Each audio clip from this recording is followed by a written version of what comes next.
মানিক শামসুদ্দিন চৌধুরী মানিক তিনি শেখ হাসিনা সরকারের পতনের পরে যেকোনো কারণে ভয় পেয়ে যান এবং তিনি সীমান্ত দিয়ে পালানোর চেষ্টা করেন, যেটা আমরা জেনেছি। এখন এটা দুভাবে হতে পারে।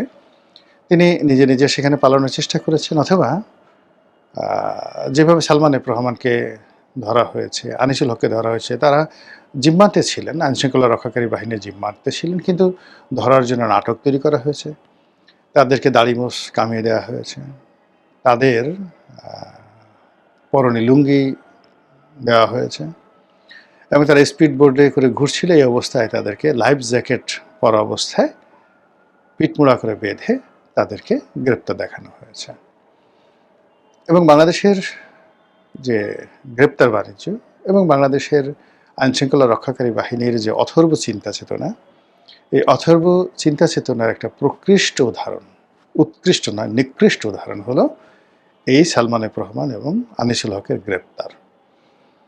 এখন তারা জেলখানাতে আছেন, তারা আবার সেই তাদের সাবেক অবস্থা আছে। আনিসুল হক তার যৌবন ফিরে পেয়েছেন, আর সালমান এফ রহমান তার দাড়ি ফিরে পেয়েছেন।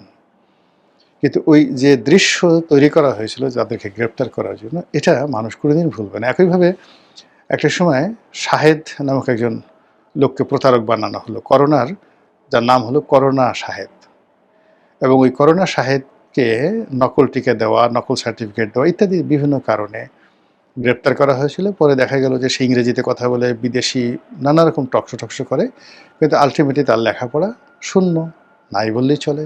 প্রতারকের মানে অনেক বেশি, মানে নানা রকম চারপাশ হাসপাতাল চালাচ্ছে, আওয়ামী লীগের বিভিন্ন লোকের সাথে যোগাযোগ করছে।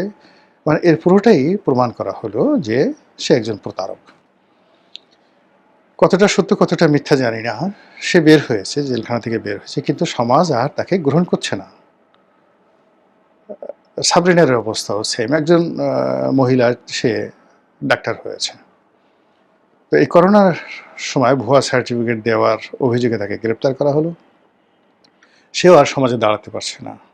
সে এখন টিকটক করছেন, গান গাচ্ছেন, রান্নাবাড়া করছেন, নায়িকা হওয়ার চেষ্টা করছেন, এরকম। তো এই সমাজ মানে কোনো কিছুই সাস্টেনেবল করে না। তো যেটা বলছিলাম যে সালমান এফ রহমানকে যেভাবে গ্রেপ্তার করা হয়েছে, এভাবে শাহেদকেও গ্রেপ্তার করা হয়েছে। তার মাঝে একটা পিস্তল, তাও আবার মানে বেল্টের বাইরে একটা পুরনো পিস্তল, পায়ে হলো স্যান্ডেল, এবং তাকে বোরখা পরিয়ে হেলিকপ্টারে করে ঢাকা থেকে বহু দূরে নিয়ে সে বোরখা পরে নৌকায় করে পালাচ্ছিল, এমন একটা নাটক তৈরি করা হলো। মানে আমাদের দেশের কোনো একটা মানুষের মাথা থেকে যত মস্তিষ্কের নিউরন আছে সব বের করে যদি 100% একেবারে পচা গোবর ঢুকিয়ে দেওয়া হয়, ওই গোবর মস্তিষ্ক থেকেও এরকম একটা পচা নাটক বের হয় না, যেটা শাহিদের ক্ষেত্রে ঘটেছে। একইভাবে শামসুদ্দিন চৌধুরী মানিকের ক্ষেত্রে যে গ্রেপ্তারের যে নাটকটা সাজানো হয়েছে, এটা বিস্ময়কর একটা নাটক। সীমান্ত দেশে পার হচ্ছে, তারপর লোকজন তাকে ধরছে, তারপর তাকে মারছে, কেউ বলে তার অন্ডকোষ ফাটিয়ে দেওয়া হয়েছে। এরপর সে শুয়ে শুয়ে কাঁপছে, তাকে একটা কলাপাতার উপরে শুয়ে দেওয়া হয়েছে। এই দৃশ্যগুলো ভালো না, এই দৃশ্যগুলো কোনো অবস্থাতে ভালো না।